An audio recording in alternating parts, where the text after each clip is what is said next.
I think he was talking to Zapiro, not me. Oh, do not think that? Because the media didn't quote him properly. Yesterday, Zapiro said he felt that it was a thinly veiled threat against the work that cartoonists and satirists like yourselves do. No, I'm only joking. I'm only joking. I know Zapiro and him have had run-ins in the past. I know Zapiro.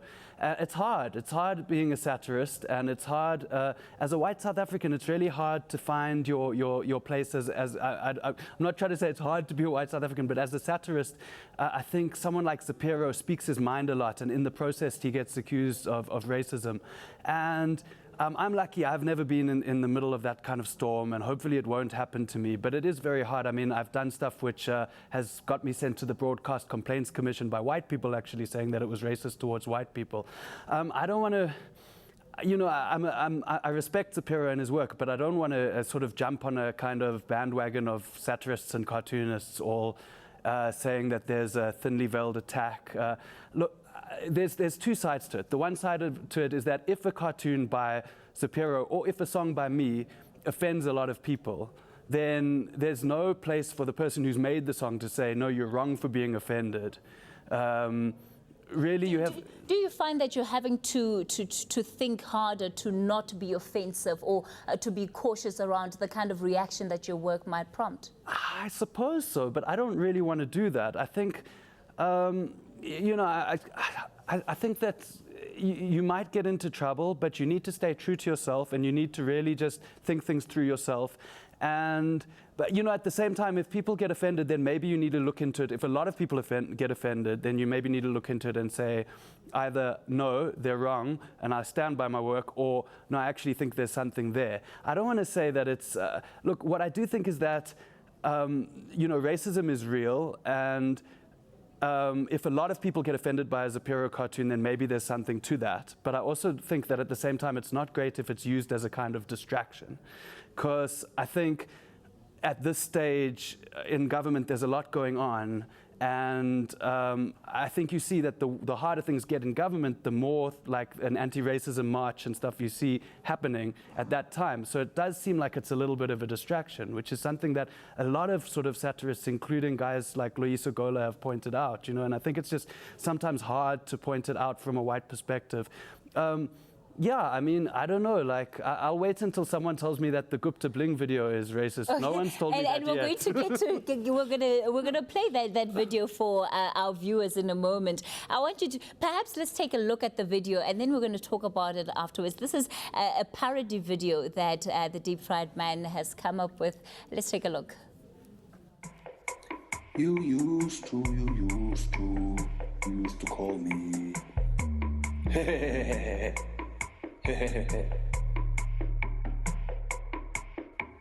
You used to call me on my cell phone to discuss that nuclear deal. You'd call me on my cell phone. We'd go out for an Indian meal. Now I know when those Guptas ring, they're gonna ask me for something. Sadly though, I can't say no. I sold the country to them long ago. Ever since you left the city of Mumbai, we had a reputation for being tight. Now everybody knows and they are so annoyed that you're the ones who got our cabinet employed. Cause ever since I fired Nene, you were the one they thought had really made the call. The EFF are singing Gupta must fall. My job has never seemed so insecure before. You used to call me on my cell phone just to tell me what to do. Now everybody else knows that you hired Jonas too. Now I know when the Guptas ring, something dodgy will be happening. I know when the Guptas ring, it's like the shakes all over again. Well, it's one of those songs that's hard not to react to, because you actually picked a popular song, a song that has been popular for a couple of months now, and worked it all in there. Are you at all worried about getting into trouble for this video? It's actually just what I do is I take popular songs and I mix them with politics. I just like the juxtaposition of you taking this really poppy song, which is about such fluffy stuff, and then you make it about like hard issues. But it's actually my second song. I've got a video on my other channel, which is my Deep Fried Man channel, which is based on Justin Bieber's Boyfriend, and it was after the Waterkloof landing, and it's called If I Was a Gupta. So, What kind of response have you been getting to this video in particular? so far, it's a good response. I mean, yeah, so far it's a good response across the board from all kinds of different kinds of people and all kinds of different, whether it's EFF supporters, DA, no hardcore ANC supporters have really liked it so much. But I think the atmosphere right now is that even ANC supporters I think a lot of ANC supporters themselves are annoyed with what's going on. So I think it's resonated. So I think that's what it is. I mean, as a political satirist, I'm reactive. I don't just come up with stuff and put it out there. I wait for stuff to happen and then I react to it. And so I try and that's why I try and just make it relevant, because if you take a popular song and mix it with a popular sentiment at the right time, then that's a good recipe. What do you think this does, being able to sit and watch a video like this? I mean, I'm hearing also different type of reaction from the people in the gallery and, of course, elsewhere in the newsroom. But just to not only add a sense of humor to it, but what do you think it adds to the national conversation that is happening currently? I'm not one of those people who thinks that satire is this like amazing medicine which is going to cure the problems of the country. I think people take it too seriously. I think really all it is that you're seeing this issue over and over again, and it's so serious, and people are getting so heated and so worked up about it. And all this is it's an attempt to take that exact same issue and kind of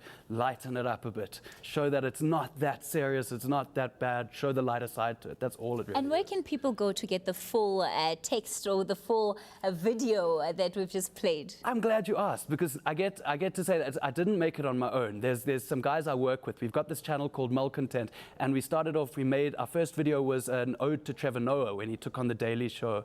And all of our videos are there. So it's called Malcontent. You can find it on YouTube, but if you look for Gupta Bling, then this video will come up, and then that'll link you to Malcontent. And there's two very talented people called James de Rothschild and Koos van der Walt, who made the graphics of the video. I sent them the song and I said, would it be possible to do XYZ? And then they just did it. So they're very talented people, and there's lots of other videos up there if you want to have a look.